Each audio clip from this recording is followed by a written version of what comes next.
च धर्मस्य सर्वधर्मस्वरूपिणे अवतारवरिष्ठाय रामकृष्णाय ते नमः। जननीं शारदां देवीं रामकृष्णं जगद्गुरुं पादपद्मे तयो श्रुत्वा प्रणमामि मुहुर्मुहुः। नमः श्रीयतिराजाय विवेकानन्दसूरये सच्चित्सुखस्वरूपाय स्वामिने तापहारिणे। அனைவருக்கும் வணக்கம். உலக மக்கள் அனைவரின் நலனுக்காகவும் ஸ்ரீ குருதேவரிடம் பிரார்த்தனை செய்வோம். ஓம் நமோ பகவதே ஸ்ரீ ராமகிருஷ்ணாய. இன்னைக்கு சத்சங்கத்தில் 2 சந்தேகம் கேட்டிருக்காங்க. ஸ்தித பிரஜ்ஞ நிலையை அடைந்தவர்க்கும் பக்தியில் உயர்ந்த நிலையை அடைந்தவர்க்கும் என்ன வேறுபாடு அப்படின்னு கேட்டிருக்காங்க. அடுத்தது அன்பர் கேட்டிருக்கிறாரு, கல்பதொரு நாளின் சிறப்புகள் என்ன அப்படின்னு கேட்டிருக்கிறார். இந்த ஸ்தித பிரஜ்ஞ நிலை அதை அடைந்தவர்கள் எப்படி என்பது பற்றி கீதையில், பகவத்கீதையில் 2வது அத்தியாயத்தில் அர்ஜுனன் தனக்கு வந்த அந்த சந்தேகத்தை ஸ்ரீகிருஷ்ணரிடம் கேட்கிறார். அவரும் மிகவும் தெளிவாக பல ஸ்லோகங்களின் மூலமாக அவருடைய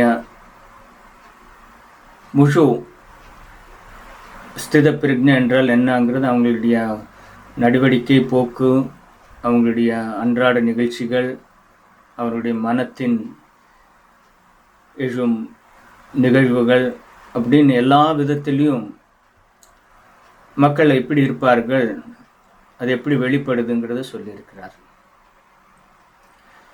அந்த முதல் ஸ்லோகத்திலேயே பகவான் கூறுகிறார், பிரஜாஹதி யதா காமான் சர்வான் பார்த்த மனோகதான் ஆத்மன்யேவாத்மனோ துஷ்ட ஸ்தித பிரஜ்ஞா ததோச்சதே. இதில் எல்லாமே அந்த எல்லா நிலையும் சம்ம பண்ணி சொல்லியிருக்கிறாரு. முக்கியமாக எவன் ஒருவன் தனது மனத்தில் உள்ள ஆசைகளை நீக்கி தனது ஆத்மனின் திருப்தி அடைந்து அந்த ஆத்மனில் நிலை பெற்றிருக்கிறானோ அவனே ஸ்தித பிரஜ்ஞன் என்று பகவான் கூறுகிறார். அதுக்கப்புறம் அவர் எப்போ எந்திருப்பார், எப்போ தூங்குவார், இந்த உலகத்துக்கு எந்த மாதிரி இருந்தால் அவனுக்கு எந்த மாதிரி இருக்கும், இந்த பூர்வ ஜன்ம வாசனைகள் எல்லாம் எப்படியெல்லாம் தாக்கத்தை ஏற்படுத்தும், ஏராளமான 15க்கு மேலே ஸ்லோகத்தில் அது விளக்குறாரு. அப்புறம் சொல்லுவார், எது இந்த ஆசைகளுக்கும் துன்பங்களுக்கு எது காரணம், இதெல்லாத்தையும் 1 by 1 அப்படியே சொல்லிக்கிட்டே வர்றாரு. ஆனால் இந்த முதல் சுலோகத்திலே சொல்லிடு, இது எல்லாத்தையும் நீக்கி எவன் ஒருவன் தன்னில் நிலை பெற்று தனக்குள்ள இருக்கிற தெய்வத்தை அந்த ஆத்மநிலை மனதை நிலைநிறுத்தி இருக்கிறானோ அவனே ஸ்தித பிரஜ்ஞன் என்று கூறுகிறார். இது ஒரு உயர்ந்த நிலை. இதுக்கு எவ்வளவோ மனுஷன் போராடி பல விதத்தில் அனுபவப்பட்டு இது வரக்கூடிய ஒரு நிலையை பற்றி கூறியிருக்கிறார். ஆனால் பகவான் இதை காட்டிலும் உயர்ந்ததாக தான் இந்த பக்தியில் உயர்ந்த நிலையை கூறுகிறார். இது வேறுபாடு இருக்குன்னு நம்ம சொல்ல முடியாது. இருந்தாலும் ஒரு நிலை என்று வரும்போது இது அதை விட உயர்ந்ததாக, ஏன்னா பகவானுக்கு ரொம்ப எனக்கு மிகவும் பிரியமானவன் அப்படிங்கிற வார்த்தை இதில் எதுலேயுமே வரல. ஆனால் அந்த பக்தி யோகத்தில் 12ஆம் அத்தியாயத்தில் பகவான் கூறுகிறார், அத்வேஷ்டா சர்வபூதானாம் மைத்ர கருண ஏவச்ச நிர்மமோ நிரகங்கார சமதுக்க சுகக்ஷமி. அடுத்த ஸ்லோகத்திலையும் சொல்றாரு, சந்துஷ்ட சததம் யோகி யதாத்மா திருட நிச்சய மையார்பித மனோபுத்தி யோ மத் பக்த சமே பிரியா. இந்த ஸ்தித பிரஜ்ஞ லட்சணத்தில் ஆசைகள் எல்லாத்தையும் ஒதுக்கி யார் ஆத்மனில் நிலை பெற்றிருக்கிறானோ அவனே ஸ்தித பிரஜ்ஞன் என்று சொல்லு. இது ஒரு நிலை. இங்க சொல்றார் அத்வேஷ்டா சர்வபூதானம். எந்த ஒரு உயிரிடத்திலும் பேதம் பார்க்காம, துவேஷம் பார்க்காம, அதாவது எந்த வேறுபாடு கருதாம, மைத்திர கருணை வச்ச எல்லாரோடும் ஒரு அன்பும் கருணையும் காட்டி, எப்படி சாரதா அம்மா எல்லா உயிர் மீதும் கருணை தான் காட்டிட்டு இருக்கிறாங்க. கருணை உருவம் சாரதை. எப்பேற்பட்ட ஒரு கருணையை அம்மா வெளிப்படுத்தி போயிருக்கிறாருங்கிறது நம்ம அறிவோம். அப்படி ஒரு கருணையின் வெளிப்பாடுகள் எவரிடம் இருக்கிறதோ, நான் எனதும் என்னும் அந்த எண்ணமும் இல்லாமல், அகங்காரம் இல்லாமல், சுகத்தையும் துக்கத்தையும் சமமாக கருதி என் மீது சிந்தனையிலேயே வாழ்ந்து எனக்கே எல்லாத்தையும் ஒப்படைச்சு எவர் இருக்கிறார்களோ அவர் எனக்கு ரொம்ப பிரியமானவன், எனக்கு அவனை ரொம்ப பிடிக்கும் அப்படின்னு இதை சொல்றாரு. அப்படின்னு அந்த ஆத்ம நிலை நிலைச்சிருக்கிறத ஒரு நிலைங்கிறது அது வேற. அது ஒரு ஞானிகளுடைய ஒரு கோட்பாடா இருக்கலாம். அவர்கள் சில நேரத்தில் ஒரு லெவலுக்கு வந்தக்கப்புறம் பேதமே இல்லாமல் இருக்கு, பகவானும் பக்தனும் ஒன்றுங்கிற மாதிரி ஒரு நிலை அதே பகவான் இல்லாமல் கூட அவங்க இருக்கலே அப்படிங்கிற ஒரு நிலை வந்துடும். அதுவும் ஒரு நிலை இருந்தாலும் பகவான் எனக்கு பிரியமானவங்க இவங்க இவங்கன்னு ஒரு கோடிட்டு காட்டுறது இந்த பக்தி யோகத்தில் வருது. யார் ஒருவன் எல்லாத்தையும் எனக்கு ஒப்படைத்து இந்த உலகத்தில் வாழ்ந்து என்னிலேயே ஐக்கியமாகிறானோ அவன் எனக்கு ரொம்ப பிரியமானவன் அப்படிங்கிறது இந்த பக்தி யோகத்தில் அந்த ஃபுல் சரண்டர். அது கடைசியில் கீதையில் எல்லாமே சொல்கிறாரு. கடைசியாக உன்னால் எதுவுமே செய்ய முடியல அப்படின்னாலும் உன்னுடைய எல்லா பொறுப்புகளையும் என்னிடம் நீ ஒப்படைத்து நிம்மதியாயிரு, நான் உன்னை எல்லா விதத்திலிருந்தும் காப்பாற்றுகிறேன் அப்படின்னு பகவான் கூறியிருக்கிறார். குருதேவர் அதே கருத்தை தான் பிற்காலத்தில் கூறியிருக்கிறார். நம்ம அதுக்கு வருவோம். ஆகவே இந்த ஸ்திதப்பிரஜ்ஞ நிலையை அடைந்தவர்களுக்கும் பக்தியால் உயர்ந்த நிலையை அடைந்தவர்களுக்கும் வேறுபாடு என்று கூற முடியாது. இருந்தாலும் பகவானே இது எனக்கு பிரியமானவர்கள் அப்படின்னு அவரே கூறும்போது அந்த நிலை அதை காட்டிலும் உயர்ந்ததாக நம்ம எடுத்துக்கொள்ளலாம். ஸோ இது இப்படி இருக்கும் பட்சத்தில் அதே பகவான் இந்த கல்பதொரு நாளில் நமது பக்தர்கள் அனைவருக்கும் தெரியும், 1886 ஜனவரி மாதம் 1ஆம் தேதி குருதேவர் கேன்சரால் பாதிக்கப்பட்டு மிகவும் சிரமத்தில் இருக்கிறாரு. இந்த கல்கத்தா அருகில் இருக்கிற காசிப்பூர் தோட்டத்தில் பக்தர்கள் அவர் வைத்து வைத்தியம் பார்த்து கொண்டிருந்தனர். வைத்தியம் எவ்வளோ செஞ்சும் டாக்டர் ஒரு கட்டத்துக்கு மேலே இது குணமாக்க முடியாது, அந்த இறுதி நாள் எப்போ வேணாலும் வரலாம் அப்படின்னு ஜனவரிக்கு அந்த முன்னாலேயே 85 கடைசியில் சொல்லிடுறாங்க. இந்த விஷயம் கேள்விப்பட்டு எல்லாரும் குருதேவருக்கான வந்தாங்க. எல்லாரும் குருதேவருடைய ஆன்மீக ஒரு பொக்கிஷத்தை பருக வந்தார்கள். பல பக்தர்கள், குறிப்பாக கிரீஷ் கோஷ் போன்றவர்கள் குருதேவரை ஒரு அவதார புருஷராகவே கூறிக்கொண்டிருந்தனர். அப்போது சுவாமி விவேகானந்தர் கூட அப்போ கூட அந்த ஜனவரி 1 கூட அந்த அளவுக்கு ஒரு நம்பிக்கையோடு இருக்கல. அதுக்கப்புறம் தான் விவேகானந்தருக்கு அந்த தெளிவு வந்தது.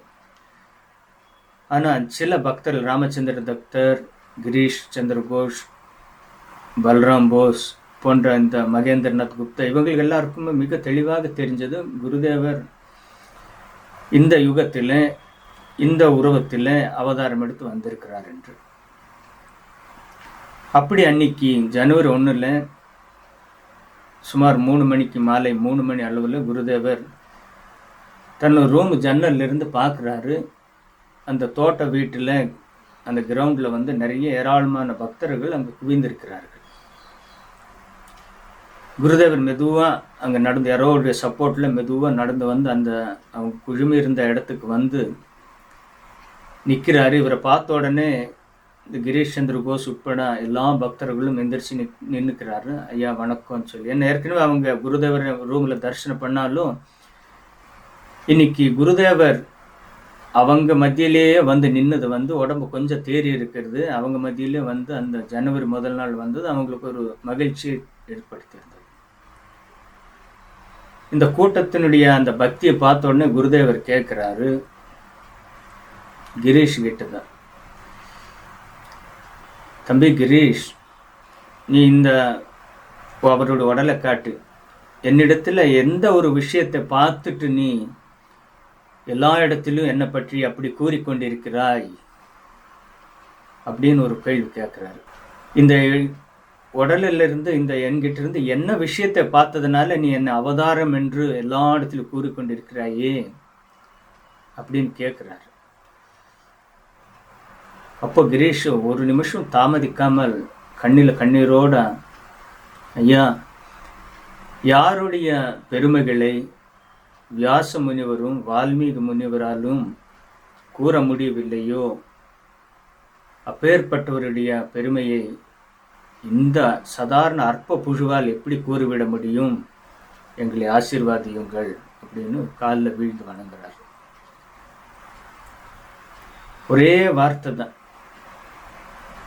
அவர் அதிலே சொல்லிட்டார், யார் ராமனா கிருஷ்ணரை வந்தாரோ அந்த காலத்திலேயே அவங்கள பற்றி கூட வால்மீகியும் வியாசராலையும் விவரிக்க முடியாத அளவுக்கு அந்த பரம்பொருளை இந்த ஜென்மத்தில் ராமகிருஷ்ணரை வந்த உங்களை இந்த சாதாரண மனிதனால என்ன கூறிவிட முடியும்? எங்களுக்கு ஆசீர்வாதம் செய்யுங்கள் என்று வீழ்ந்து வணங்குறார். காலில் வீழ்ந்து வணங்கினோடனே குருதேவரோட உடம்பெல்லாம் அப்படியே சிலிர்த்து போய் நிற்குது. கை அப்படியே அந்த அபயம் கொடுக்குற, வரமும் அபயம் கொடுக்குற அந்த ஒரு முத்திரைக்கு கை வருது. உடம்பெல்லாம் அப்படியே வருது. முகத்தில் ஒரு பெரிய பிரகாசமான ஒளி. 2 வார்த்தை வருது, இன்னும் நான் என்ன கூற, உங்கள் அனைவருக்கும் ஆன்மீக விழிப்புணர்வு உண்டாகட்டும், ஆன்மீக விழிப்புணர்வு உண்டாகட்டும் என்று ஒரு வார்த்தை சொல்றார். What more shall I say, may you all be illumined அப்படிங்கிறார். இந்த ஒரு வார்த்தையை சொன்னாலே இந்த இருந்த ஒரு 50-60 பேர் இருந்தாங்க, எல்லாருக்குமே உடனே அந்த கார்டன் மறந்து போகுது, அங்கே இருக்கிற சூழ்நிலை மறந்து போகுது. எல்லாருக்குமே ஒரு உயர்ந்த ஆன்மீக அனுபவம் கிடைக்குது. ஒவ்வொருத்தராக குருதேவரை தொடறாங்க. தொட்ட உடனே அவங்களுடைய எண்ணங்கள் எல்லாம் பூர்த்தி ஆகுது. யார் ஒரு நல்ல தெய்வ காட்சி வேணும்னு வேண்டினாங்களோ அவங்களுக்கு தெய்வ காட்சி உடனே கிடைக்குது. அவங்களோட குல தேவதையை நினைச்சு பூஜை பண்ணவங்களுக்கு குல தேவதை காட்சி கிடைக்குது. யாரோருக்கு மனசுக்குள்ள எனக்கு ஏழ்மை இருக்கு, எனக்கு செல்வம் வேணும்னு நினைச்சாங்களோ அது உடனே அங்கே ஆன்சர் கிடைக்குது. இன்னும் கொஞ்ச நாள்ல நீ செல்வந்தராவே. யார் ஒருவர் இந்த மாதிரி எங்கள் வீட்டில் இந்த மாதிரி ஒரு நோய்வாடிப்பட்டு இருக்கிறார்கள், அவர்களுக்கு குணமாகணும் அப்படின்னு வேண்டுறாங்க, மனதால் வேண்டுறாங்க, உடனே இன்னும் இந்த நாட்குள்ள அவங்க பூர்ணமாக குணமாகி விடுவாங்க, பயப்படாதேங்கிற ஆன்சர் கிடைக்குது. அவங்களுடைய எதிர்காலம் மேலே அது யார் ஒருவர் எனக்கு முக்தி கிடைக்குமான்னு நினைக்கும் போது உனக்கு முக்தி இந்த நாளில் கிடைச்சிடுன்னு ஒரு ஆன்சர் கிடைக்குது.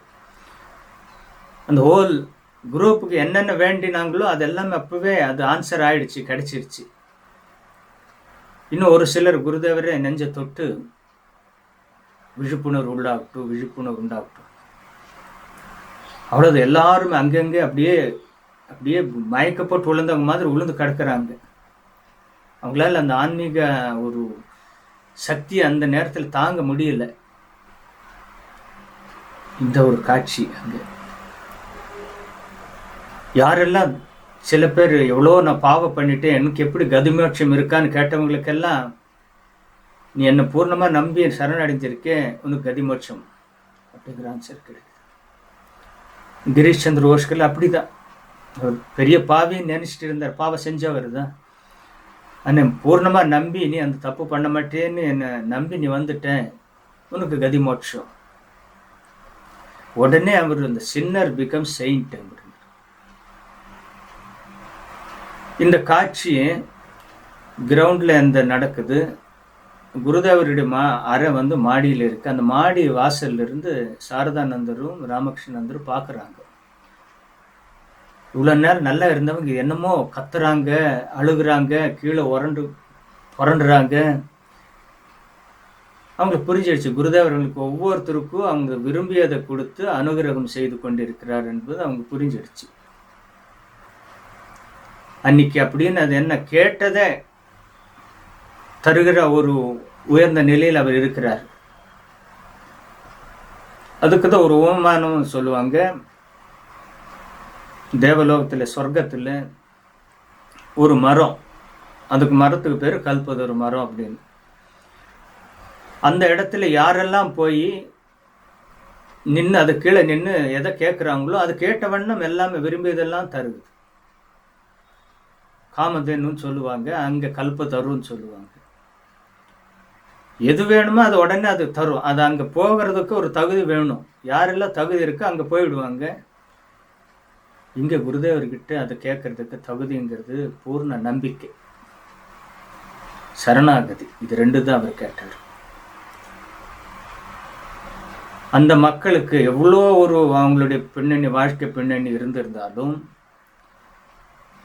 அன்னைக்கு அவங்க பூர்ண சரணாகதத்தோடு போய் நம்பிக்கையோடு போய் வேண்டுனாங்க, கேட்டதெல்லாம் கிடைச்சது. ஆனால் இந்த நிகழ்ச்சியை பார்த்து அது ஒரு கொஞ்ச நேரம் அப்படி நடந்துட்டு இருந்தது. கிட்டத்தட்ட ஒரு அரை மணி நேரம் அது நடந்துட்டு, எல்லாரும் வர்றாங்க, தொடுறாங்க, கேட்டதில் கிடைக்குது, மனசுக்குள்ளே ஃபுல்ஃபில் ஆகுது, கீழே புரண்டு அழுகுறாங்க. ஒருத்தர் ரெண்டு பேர் உஷாரானவங்க அங்கே இன்னும் பில்டிங்குள்ளே இருக்கிற இந்த சாரதானந்தர் உட்பட சிலரை கூப்பிடுவாங்க. ஐயோ வாங்கோ, இன்னைக்கு கேட்டதெல்லாம் கொடுத்துட்டு இருக்காரு நம்ம குருதேவர், அவதார வரிஷ்டர் கொடுக்குறாரு வாங்கன்னு. உள்ளே இருந்து ஒருத்தர் ரெண்டு பேர் வர்றாங்க. ஆனால் ராமகிருஷ்ணானந்தரும் சாரதானந்தியும் வரலை. ஏன் போகலன்னு பிற்காலத்தில் கேட்கும்போது, அவங்களுக்கு கேட்டதை கொடுத்துருக்கிறாரு, எங்களுக்கு கேட்காமலேயே எல்லாமே அவர் கொடுத்துட்டு இருக்கிறாரு, நாம் ஏன் போய் அதை மறுபடி கேட்டு வாங்கணும் அப்படிங்கிறார்.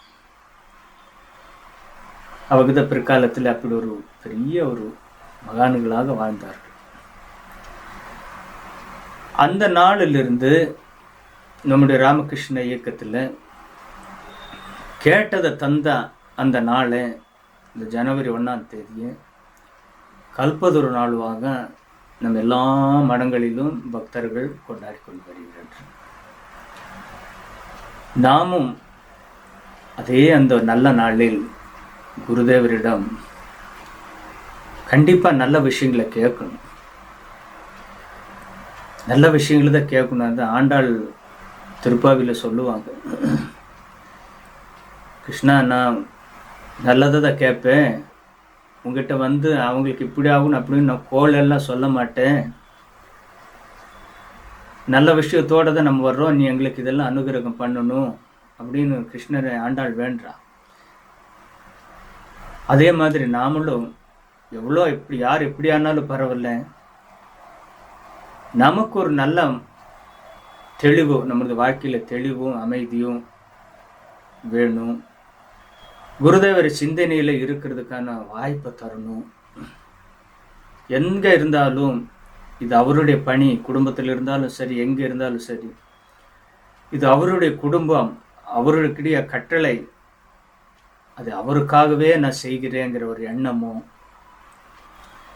எதுவானாலும் என்னை தாங்கிக்க ஒரு குருதேவரும் அன்னையாரும் இருக்கிறாங்கிற ஒரு நம்பிக்கையும், இந்த ஒரு நம்பிக்கை நமக்கு தந்துட்டா எனக்கு போதும் அப்படின்னு நம்ம வேண்டும். அதான் அதே திருப்பாவை திருமபுரியில் சொல்லுது, எங்களுக்கு உங்களை நினைக்கிற மாதிரி ஒரு சூழ்நிலையும், உங்களுக்கு சேவை செய்கிற ஒரு பாக்கியமும், உன் புகழ்பாடி நம்ம வாழ்றதுக்கான சூழ்நிலை தந்துட்டா, சூரியன் எந்த திக்கே உதித்தாலும் எங்களுக்கு கவலை இல்லைன்னு பாடுறாங்க. அது உண்மைதான். நமக்கு எப்போ பகவான் கூட இருக்கிறாருங்கிற நம்பிக்கையும் அவருடைய அனுகிரகம் நேரடியாக ஒரு அனுபவத்தில் நமக்கு கிடைச்சிட்டா, இந்த உலகம் எப்படி இருந்தாலும் நமக்கு ஒன்றும் பாதிப்பு இல்லை. இந்த அவர் படைத்த உலகம் நம்ம சாதாரண கண்ணோட்டத்தில் பார்க்கும்போது எவ்வளோ கஷ்டங்கள், கொடுமைகள், அநியாயங்கள் இதெல்லாம் நம்ம பார்க்குறோம். ஆனால் ஒரு மனதை அவர் இன்னும் உயர்ந்த நிலைக்கு உயர்த்திட்டா, இதெல்லாம் நமக்கு கண்டிப்பாக பெருசாக தெரியாது. குருதேவர் அப்படி ஒரு வாழ்க்கையை தரணும். நிறைய வாட்டி குருதேவர் சொல்லுவார், ஒரு மனிதனுக்கு ஒரு தெளிவோ ஞானமோ வந்துட்டு அவர் எப்படி இருப்பான்னா,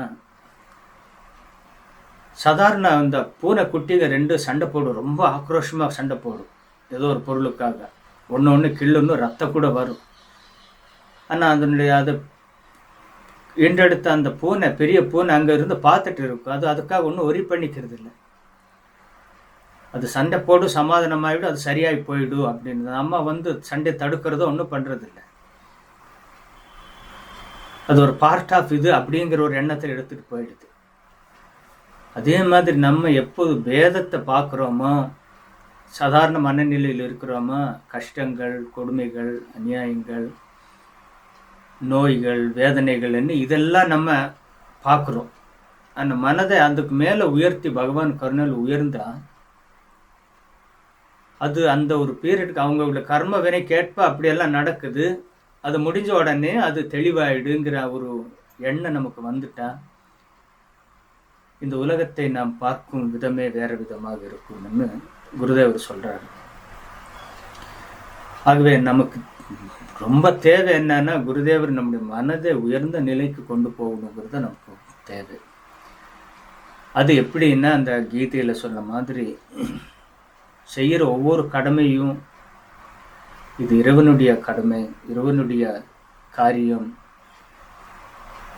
இறைவனுக்காகவே நான் செய்கிறேன், இறைவனுக்காகவே நான் வாழ்கிறேன், எதுவானாலும் நல்லதோ கெட்டதோ எல்லாம் உனக்கு தான், எனக்கு நல்வழியை காட்டி எனக்கு உன்னோட அனுகிரகத்தை செய் அப்படின்னு நம்ம கேட்குறது. இந்த பிரார்த்தனை தான் இருக்கும். இது எப்படி சாதாரணமாக இந்த எண்ணம் வந்துடுமா? சாதாரணமாக வந்துடாது. முயற்சி, தொடர்ந்து செய்கிற முயற்சி தான். அந்த முயற்சி தான் ஒவ்வொரு கட்டத்திலும் மனிதனை உயர்த்துங்கிறத நமக்கு தெரியணும். ஆகவே நம்ம ஒவ்வொரு வருடமும் கல்பத்தரு கொண்டாடுகிறோம், குருதேவர்கிட்ட வேண்டுறோம், எவ்வளவோ விஷயங்களை நம்ம வேண்டுறோம். ஆனால் இந்த விஷயத்தையும் வேண்டணும். நமக்கு நல்ல ஒரு தெளிவை தரணும், பக்தியை தரணும்னு சொல்லி வேண்டணும். ஒன்ஸ் அது கிடைச்சிட்டா மீதி எது வேணுமோ அவர் கொடுத்துடுவார் நமக்கு. அப்படி ஒரு நம்பிக்கை நமக்கு வேணும். ஆகவே ஒரு சங்கல்பம் பண்ணி இந்த புது வருடத்திலிருந்து அதிகாலையில் எந்திரிக்கிற ஒரு பழக்கத்தை ஏற்படுத்தி கொள்ளணும். யாரெல்லாம் எந்திரிக்கிறவங்களோ அவங்களுக்கு ஒரு கஷ்டம் இல்லை. யாரெல்லாம் இனிதான் முயற்சி செய்யணும்னு விரும்புகிறாங்களோ அவங்களுக்கு அதிகாலையில் எந்திரிச்சு விடுவேன், குருதேவரை நினச்சி பூஜை செய்வேன், குரு கொடுத்த மந்திரத்தை வச்சு ஜபம் பண்ணுவேன். எந்த காரியமானாலும் பகவானுடைய அனுமதியோடு தான் நான் செய்கிறேன். எந்த ஒரு சூழ்நிலையிலும் நடுநிலை தவறாமல் இருப்பேன். கெட்ட பழக்கங்கள் எதாக இருந்தாலும் அது எவ்வளோ சீக்கிரம் முடியுமோ அதெல்லாம் விட்டுடுவேன். அப்படிங்கிற இந்த ஒரு எண்ணத்தை நம்ம வளர்த்து கொண்டே வரும்போது அது ஓவர் த பீரியட் அந்த மன எல்லாம் உயர்ந்து அது தெளிவாகி அடுத்த நிலைக்கு மனம் வரும்போது கண்டிப்பாக நமக்கு அதுக்கு மேலே குருதேவர் பொறுக்க மாட்டார். எப்போல்லாம் ஒரு ரியல் பக்தன் உருவாகிறானோ அங்கே பகவானுடைய ஆன்சர் வந்தே தீரும், அவருக்கு வேண்டதை தந்தே தீரணுங்கிறாங்க. ஏன்னா குருதேவர் சொல்லியிருக்கிறார், எல்லாத்தையும் காட்டிலும் உயர்ந்த இடம் பகவான் பக்தனுடைய இருதயான்னு சொல்லுவாங்க. அமுத மொழிகளில் அந்த ஒரு வாக்கியம் வருது. ஒரு சூழ்நிலையில் கேட்பாங்க, உலகத்திலேயே மிக பெரியது எது அப்படின்னு கேட்கும்போது கேள்விக்கு பதில் மாதிரி இந்த உலகம், இந்த பூமி பெரியதும்பாங்க. பூமியை விட பெரியது இந்த கடல், கடல் விட பெரியது இந்த ஆகாசம், இந்த ஆகாசத்தை விட பெரியது இந்த 3 உலகங்களிலும் இயங்கும் இந்த ஒரு பிரபஞ்சம். இந்த பிரபஞ்சத்தையே இந்த பகவான் விஷ்ணு தன்னுடைய பாதத்தால் அளந்துட்டாரு. அதனால் அந்த விஷ்ணுவுடைய பாதம் இந்த எல்லாத்த விட பெரியது. பிரபஞ்சத்தையே அளந்த அந்த பாதம். ஆனால் அப்பேற்பட்ட விஷ்ணு பக்தனுடைய இதயத்தில் மாட்டிக்கிட்டு இருக்கிறாரு. பக்தன் அந்த விஷ்ணுவை மனசுக்குள்ள வச்சு பிடிச்சி வச்சுட்டு இருக்கிறாரு. ஆகவே அந்த பக்தனுடைய இதயம் தான் எல்லாத்தையும் விட பெருசுன்னு சொல்றாரு. ஒரு புக்கில் இருக்கு. அதை படித்து குருதேவர் சொல்லி ஆமாம் அது கரெக்டு தான் அப்படின்னா. ஆக உலகத்திலேயே மிகப்பெரியது எதுன்னா பகவான் இருக்கின்ற அந்த பக்தனுடைய இதயம் தான் மிக பெரிதுங்கிறத குருதேவர் வாயால சொல்லியிருக்கிறார். ஆகவே அந்த ஒரு இதயம், நல்ல இதயம் அது இருக்கும்போதே பகவானுடைய எல்லா அனுகிரகமும் கிடைச்சிடுது. சாமிஜி சொல்லுவார், கிரைஸ்ட் ஜீசஸ் கிரைஸ்டுடைய மெசேஜ் எல்லாத்தை பற்றி சொல்லும்போது ஒரு வார்த்தையை சொல்லுவார். இந்த இன்ஸ்பயர் டாக்கில், இந்த உலகமே அழிஞ்சு போனாலும் கூட இந்த கிரைஸ்டுடைய ஒரு வார்த்தை எப்போதும் நிலைச்சி இருக்குங்கிறாரு. அந்த வார்த்தை சொல்லுவார், Blessed are the pure in heart, for they shall see God. யாருடைய மனம் தூய மனதாக இருக்கிறதோ ரொம்ப ஆசீர்வாதிக்கப்பட்டவர்கள். ஏனென்றால் அவர்களால் பகவானை பார்க்க முடியும், பகவான் அங்கே வாசம் செய்வார் அப்படிங்கிறார். அந்த ஒரு நல்ல நமது உள்ளம் பக்தி நிறைந்த ஒரு நல்ல உள்ளமாக இருந்து பகவான் அங்கே உட்கார அளவுக்கு உயர்ந்த உள்ளமாக மாறுறதுக்கு பகவானுடைய கருணையை வேண்டி அந்த ஒரு உள்ளத்தை தரணும்னு சொல்லி நம்ம வேண்டினாலே மற்றது எல்லாமே கிடைச்சிடும். மற்ற கஷ்டங்கள் எல்லாமே நிவர்த்தி ஆகிடும். இந்த வருடமும் வரும் வருடங்கள் அனைத்தும் நல்ல வருடங்களாக நல்ல நாட்களாக அமைய வேண்டும் என்று பிரார்த்தனை செய்கிறோம். மீண்டும் சந்திப்போம். ஓம் சாந்தி சாந்தி சாந்தி. ஹரி ஓம் தத்சத். ஸ்ரீராமகிருஷ்ணார்ப்பணமஸ்து.